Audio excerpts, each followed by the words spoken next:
Selamat siang teman-teman Otomotif TV, apa kabarnya? Semoga semua dalam kondisi sehat dan bahagia selalu saat nonton video ini ya, amin. Nah teman-teman, siang hari ini saya kembali bersama motor cruiser 250cc ala-ala Harley Davidson lagi. Jadi memang banyak banget dari kelas ini ya.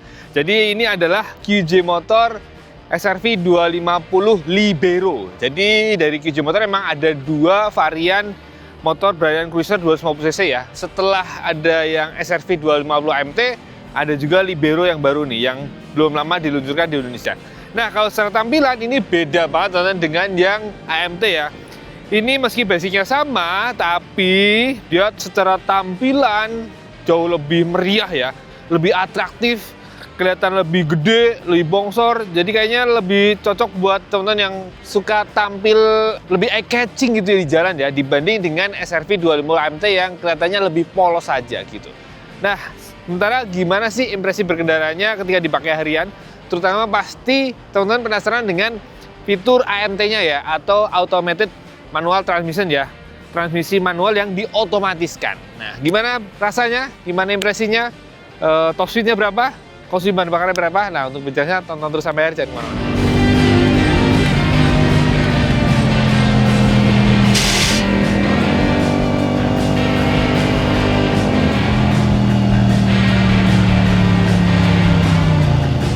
Oke, sebelum bahas tentang impresi berkendara, saya mau kasih lihat dulu perbedaan utamanya dibanding dengan yang AMT ya. Jadi kalau yang Libero ini kelihatan banget ya, lebih keker gitu ya, lebih meriah.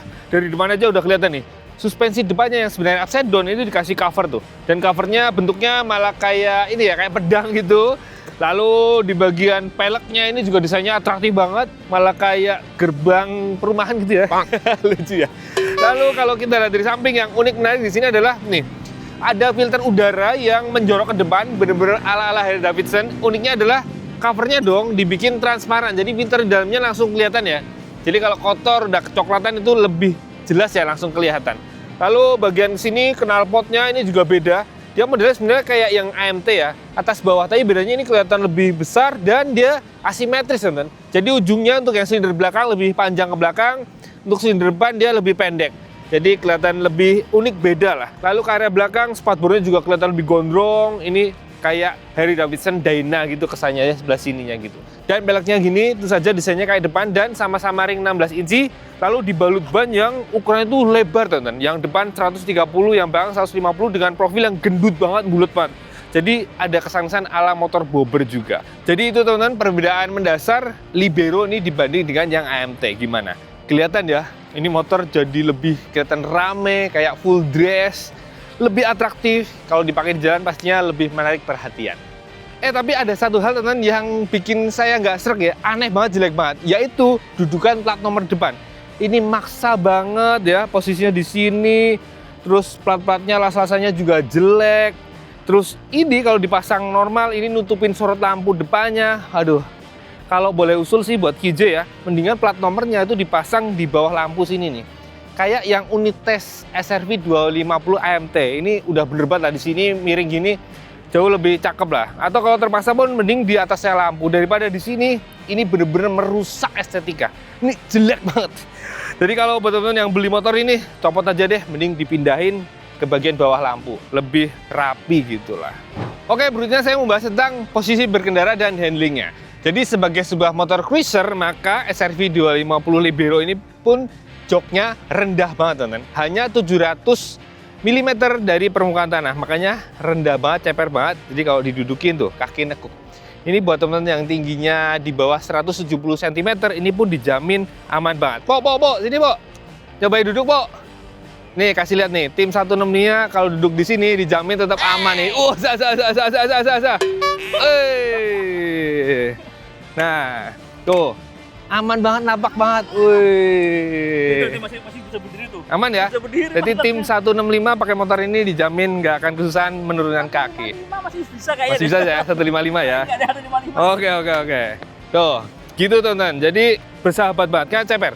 Kemudian enaknya lagi adalah motor ini tuh joknya lebar, busanya empuk, jadi buat jalan lama tuh nyaman. Walaupun kalau udah di atas 1 jam ya agak-agak pedes-pedes sedikit lah.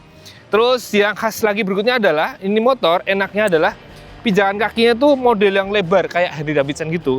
Lebar, panjang gitu, jadi kaki nyaman banget. Terus setangnya pastinya agak tinggi, lebar, tapi enaknya ini ketika diraih itu nggak jauh-jauh amat, teman. Jadi masih cukup santai. Ini yang membedakan kalau dibanding kayak Morbidelli C252V ya, itu kan agak jauh ya, badan agak ketekuk. Kalau ini nggak, lebih nyaman, lebih santai, lebih enak gitu.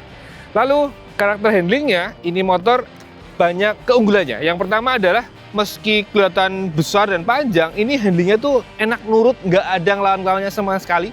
Jadi ketemu tikungan panjang, ketemu tikungan yang langsung nekuk, ini nggak ada masalah sama sekali. Enak aja. Apalagi ditunjang juga dengan karakter suspensi yang juga enak nyaman. Empuk, enak asli, yang depan empuk, yang belakang pun empuk. Cuma sayangnya yang belakang ini justru terlalu empuk, teman-teman. Reboundnya terlalu cepat sehingga membuat berkendara jadi cenderung terlalu goyang-goyang, khususnya kalau kecepatan tinggi. Tapi kalau lagi jalan santai, ya jalan-jalan pelan, ini sih nyaman, enak lah gitu. Terus di balik itu tentu saja tetap ada kekurangan, yaitu kurang lincah. Kenapa? Yang pertama wheelbase-nya panjang banget, lebih dari 1,5 meter. Kemudian sudut belok stangnya itu dikit, teman-teman nih. Jadi radius putarnya lebar gitu, kayak tronton kalau mau putar balik. Lalu kalau di kemacetan kurang bisa lincah banget, nekuk-nekuk gitu, teman-teman. Terus berikutnya, spionnya kan lumayan lebar ya, dan terpasang di stang yang fat bar lebar juga.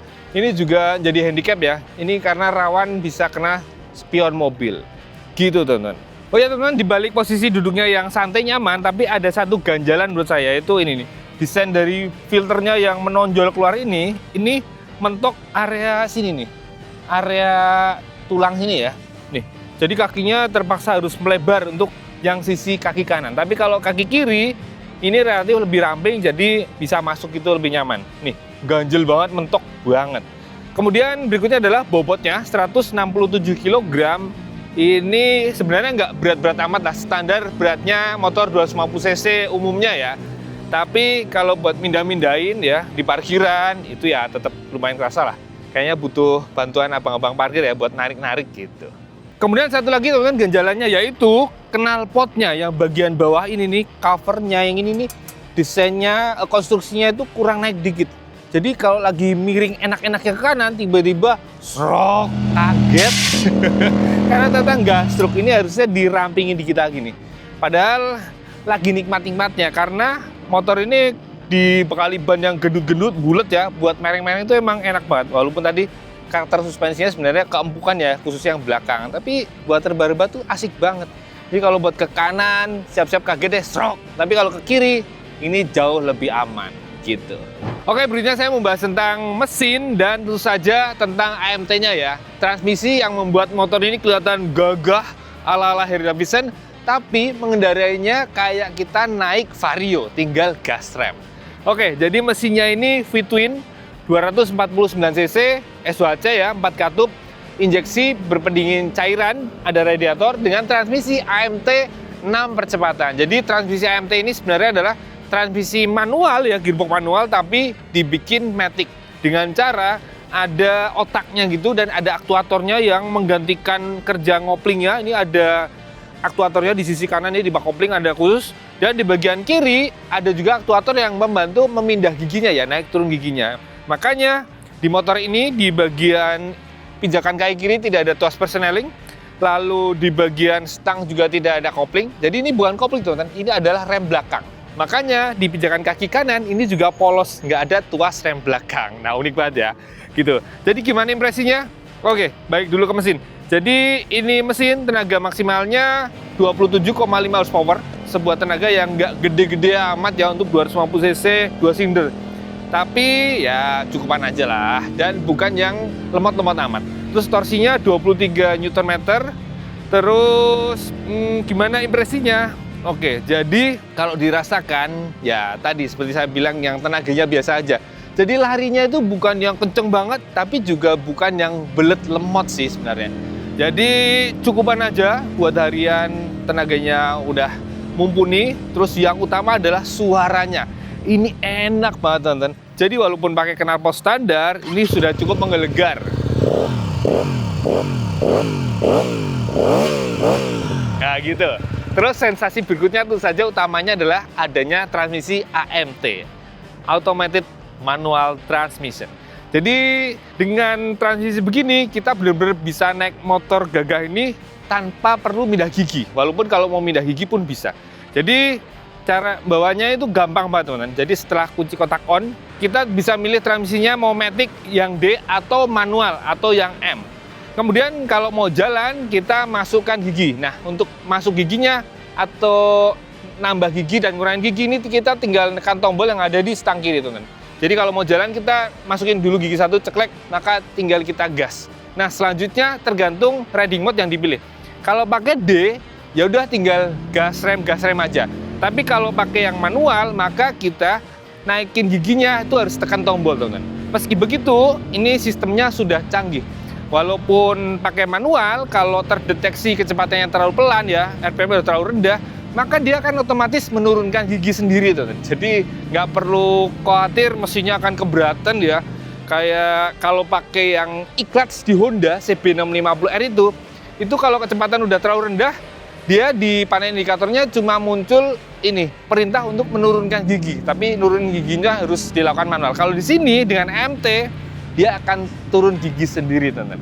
Dan kalau pakai yang otomatis full ya pakai D itu benar-benar naik giginya pun akan dilakukan secara otomatis sesuai dengan kecepatan dan RPM. Dan naik giginya itu ternyata patokannya sederhana saja teman-teman. Jadi kalau pakai D ya, matic yang kalem itu akan pindah gigi di setiap 5000 RPM teman-teman. Jadi seiring naiknya kecepatan, RPM-nya sampai 5000 dia akan naik ke gigi lebih tinggi. Beda cerita kalau kita pakai riding mode-nya yang S teman-teman. Jadi riding mode-nya memang ada dua ya, ada yang D dan S.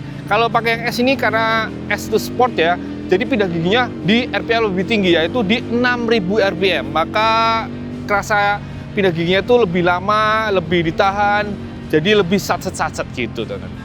Nah, kalau pakai yang S juga itu turun giginya juga lebih cepat teman-teman. Jadi kalau kecepatan udah nurun itu otomatis akan cepat turun giginya sehingga lebih responsif. Dan kalau diperhatikan lebih detail, naik giginya kan di RPM 5000 atau 6000 tergantung dari riding mode yang dipilih.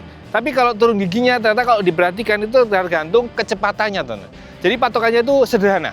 Kalau habis dari gigi 6 ke gigi 5 itu pindahnya di kecepatan sekitar 52 km per jam. Lalu pindah ke gigi 4 itu kalau kecepatan sudah sekitar 42 km per jam. Terus akan turun ke gigi 1 kalau kecepatan sudah sekitar 12 km per jam gitu teman-teman. Jadi sebenarnya cukup sederhana walaupun canggih ya, asik sih.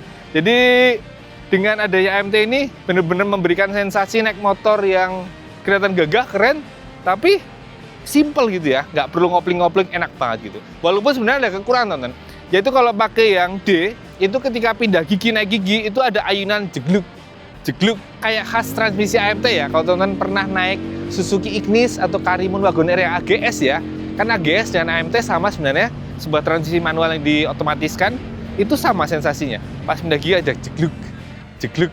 Nah kalau teman-teman nggak mau rasa begitu, itu sebenarnya bisa diakali sedikit. Jadi kalau tahu mau pindah gigi kita kurangin gas sedikit, atau mendingan pakai yang manual sekalian. Jadi kalau pakai manual karena pindah giginya kita terus sendiri itu justru kerasa lebih halus teman. Dan kalau pakai manual itu RPM-nya benar-benar terserah kita ya. Kadang-kadang kan kita butuh ngegas untuk nyalip atau ketemu turunan butuh engine brake. Ini benar-benar terserah kita, semau kita mengaturnya gitu. Nah pasti teman-teman ada yang penasaran dengan AMT apakah larinya jadi lemot? Ternyata nggak juga teman-teman. Jadi tadi sudah saya tes pakai racebox. 0 sampai 60 km per jam itu hanya sekitar 4 detik. Lalu 0 sampai 100 km per jam itu di bawah 12 detik. Itu artinya tetap cepat, tetap sigap. Jadi ternyata nggak kalah cepat teman-teman kalau dibanding dengan motor yang mirip-mirip tapi transmisinya manual. Misal Morbidelli C252V gitu. Oh ya, ada satu lagi hal menarik ketika saat pengetesan akselerasi. Jadi ternyata limiternya mesin ini tuh ada di sekitar 9.000 RPM saja teman-teman. Jadi meski takometernya angkanya sampai 12.000 RPM, lalu rentan di 10.000 RPM, tapi di 9.000 RPM itu udah berebet teman gitu. Dan berebet tadi limiternya juga berpengaruh pada top speed yang didapat. Jadi mentoknya tuh hanya dapat 133 km per jam. Itu di gigi 6 udah kena limiter, udah mentok segitu. Dan kalau mentok kadang turun jadi 129 km per jam, terus nambah lagi, berebet lagi gitu. Jadi begitu teman-teman kalau mesin. Terus, oh ya, bagaimana dengan panasnya suhu mesin? Jadi panasnya ini masih cukup tergolong nggak sampai mengganggu ya. Jadi walaupun macet-macetan gitu di jalan Jakarta yang macet siang hari, Ya anget pasti kerasa, tapi nggak sampai semenyiksa kalau misal bawa kayak Harley Davidson gitu ya. Ya karena mungkin hanya 250 cc, jadi tidak separah moge-moge. Terus angetnya paling lebih kerasa ketika kipas radiatornya berputar, mendinginkan radiator, itu akan ada udara anget ke belakang yang akan terasa di area paha. Gitu. Oh ya, gimana dengan konsumsi bahan bakarnya? Nah, ini sudah saya tes dengan metode full to full pastinya karena tidak ada info konsumsi bahan bakar rata-rata. Pakai bensin RON 92 dan saya gunakan buat trading harian ya. Buat aktivitas harian ke Jakarta, kantor, kemana-mana, agak touring-touring sampai ke Bogor gitu. Dapatnya ternyata setelah diukur, ya dihitung, dapatnya rata-ratanya 25 km per liter. Sebuah angka ya yang masih oke lah untuk mesin 250 cc. Segitu tuh masih tergolong bukan yang boros banget, tapi juga bukan yang irit banget. Jadi angka yang wajar saja, teman-teman. Dan dengan kapasitas tangki bensin 13,5 liter, artinya sekali isi bisa untuk jalan sekitar 337 km gitu lah. Ya lumayan jauh gitu ya. Gitu. Apalagi tadi, impresi berkendaranya enak, nggak perlu ngopling. Cocok lah. Oke, berikutnya saya mau bahas tentang fitur-fiturnya. Ada apa aja sih? Oke, dari depan kita temukan adalah lampu utama yang bentuknya bulat tapi dalamnya nggak bulat karena dalamnya itu ada kotak di tengahnya. Dan ini lampu utamanya di situ ada 3 buah LED projector mengingatkan kita pada lampunya Honda Scoopy. Dan ini ternyata untuk lampu dekatnya itu yang tengah sendiri yang satu, sorotnya itu modelnya pipih, lebar tapi nggak terlalu tebel. Kemudian untuk lampu jauhnya itu yang kanan kiri, dia akan nyorot lebih kotak di atasnya dan lebih tebel terang gitu. Dan di sini uniknya adalah ada DRL yang ada di sisi kiri kanannya lampu utama. Jadi nggak bulat-bulat amat sebenarnya dalamnya. Lalu di sini kita temukan adalah suspensi depan upside down. Kayaknya ini diameter asnya 37 mm. Tapi karena dikasih cover tadi jadi nggak terlalu kelihatan upside down-nya ya gitu. Dan di sini kita lihat juga adalah rem depan. Dia cakram 280 mm, modelnya semi floating. Dikawal kaliper 4 piston ya, tapi belum radial. Dan ini impresi remnya ini empuk pakem cukupan lah, bukan yang ceksek banget tapi udah mumpuni gitu performanya. Dan tentu saja sudah ada ABS depan belakang. Terus oh ya, naik sedikit tadi lupa, ada lampu sen yang pakai model bulat, di dalamnya ada LED 3 titik. Terus kalau kita naik ke arah stang, ini banyak fitur di sini teman-teman. Yang utama pastinya ada panel instrumen tengah ya, speedometer yang menempel di klem stangnya. Ini modelnya bulat, TFT gitu, full color, cukup cakep. Dan infonya tergolong banyak ya, cukup lengkap ya. Di tengah ada kecepatan, lalu ada gear position di atasnya, lalu ada tachometer yang model membulat, ya melingkar gitu, angkanya sampai 12.000 rpm. Kemudian di tengah tadi dekat kecepatan ada jam, kemudian di bawahnya ada info tentang transmisi AMT-nya, ada D, S, M, lalu ada fuel meter, kemudian di bawahnya sendiri ada odometer dan trip A, trip B, lalu ada info buat ngatur kecerahan layarnya, dan ada info-info lainnya, yaitu ada check engine, ABS, traction control, dan ada juga info kalau sistem AMT-nya error ya teman-teman. Di situ ada logo-logonya gitu. Nah teman-teman, kekurangannya speedometernya ini tuh kalau di bawah terik matahari itu angkanya nggak terlalu jelas ya, apalagi info kecepatannya itu kecil banget. Lalu kalau kita lihat ke area stang kanan, kita temukan panel saklar yang isinya ada tombol buat ngatur TCS, engine cut off, starter, dan ada hazard. Kemudian di stang kiri ini jauh lebih banyak ya karena sistem AMT-nya terpusat di sini. Ini buat AMT-nya ada di bagian yang buat klem rem belakang, ada tombol D garis miring M ini yang buat milih antara yang matic atau manual. Kemudian di bawahnya ada tombol bertuliskan set, ini untuk memilih riding mode-nya ya, standar atau yang S atau sport. Kemudian di bawahnya ada tombol yang bertuliskan plus di sisi depan, minus di sisi belakang, ini buat nambah dan ngurangin gigi. Kemudian lainnya ada tombol buat pass beam dan lampu jauh dekat. Kemudian ini tombol bertulisan enter dan select, ini buat ngatur dan milih speedometernya. Lalu ada buat lampu sen, klakson, dan itu aja. Dan di depan kedua panel saklar tadi itu saja ada rem depan dan belakang, yang mana handle-nya ini ada setelannya 4 tingkat. Terus di kedua ujung stangnya ada spion model bar N. Dan kalau kita lihat di area sini, area stang itu kelihatan ya bahwa KJ motor SRV 250 Libero ini build quality-nya tergolong bagus ya. Kayak panel sakarnya itu ngingetin kita pada motor-motor BMW. Terus cat-catnya juga kelihatan solid, bagus gitulah. Hanya saja tetap ada catatan, teman-teman. Selain tadi soal dudukan plat nomor depan, di bagian baut-bautnya itu ternyata sudah ditemukan bercak-bercak ini ya, karat gitu. Sayang banget sih. Kayak ini detail finishingnya harus ditingkatkan sedikit lagi ya, biar nggak muncul-muncul karat gini, karena sayang aja sih gitu. Terus belakangnya tangki bensin yang tadi kapasitasnya 13,5 liter, bukan tutupnya udah model rata sporty, lalu joknya model terpisah buat pengendara lebar, buat pemonceng ramping aja. Terus di belakang ada suspensi ganda dengan setelan preload model ulir, dan di area belakang kita temukan yang menarik adalah untuk penggerak akhirnya ternyata pakai belt ya, bener-bener ala Harley Davidson. Ini keunggulannya jauh lebih halus ya, hentakannya nggak sekasar kalau pakai rantai. Terus pastinya lebih bersih karena tidak ada pelumasan rantai gitu. Terus tadi pijakan kakinya model rata lebar. Terus kalau ke belakang, lampu remnya model pipih dan nyala LED di dalamnya, kelihatan keren.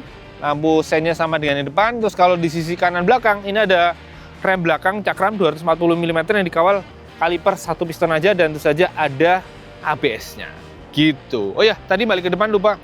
Untuk kuncinya masih mekanis saja.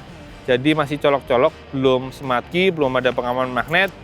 Ini kuncinya mekanis, tuh tajam gini malah kayak pisau, dan ini bisa dilipat ujungnya ya. Jadi kalau disakuin nggak terlalu makan tempat gitu.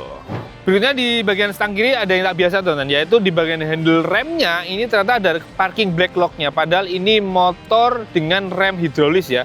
KJ Motor berani banget memberikan fitur ini karena biasanya akan rawan jebol, tapi mereka berani. Mungkin ini kekuatannya sudah diperhitungkan gitu ya. Ini keren sih, jadi kepake banget saat lagi parkir di jalan yang tidak rata. Ada satu lagi fitur teman-teman, yaitu ada power outer di sebelah kiri motornya. Ada Type E dan Type C.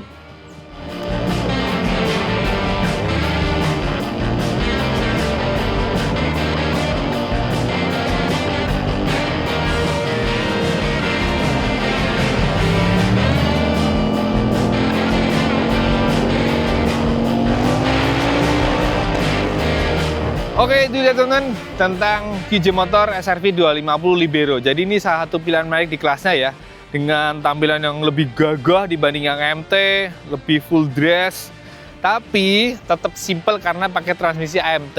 Ini jadi keunggulan utama produk-produknya KJ Motor dibanding lawan-lawannya ya kan. Lawan-lawannya ada Kiwe Benda V252C, Morbidelli C252V, kemudian ada juga Wemoto Morbius gitu kan. Terus kalau yang lama yang udah duluan hadir kayak ada Benelli, Patagon, dan Eagle.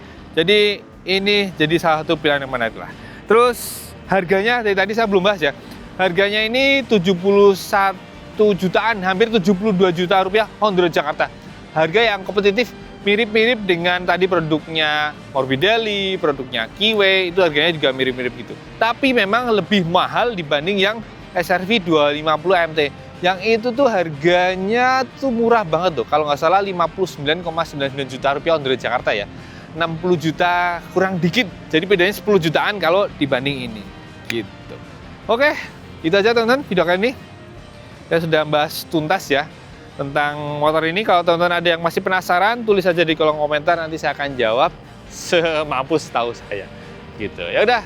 Gitu aja, terima kasih buat yang sudah menonton dari awal sampai akhir. Jangan lupa tekan tombol like-nya kalau suka.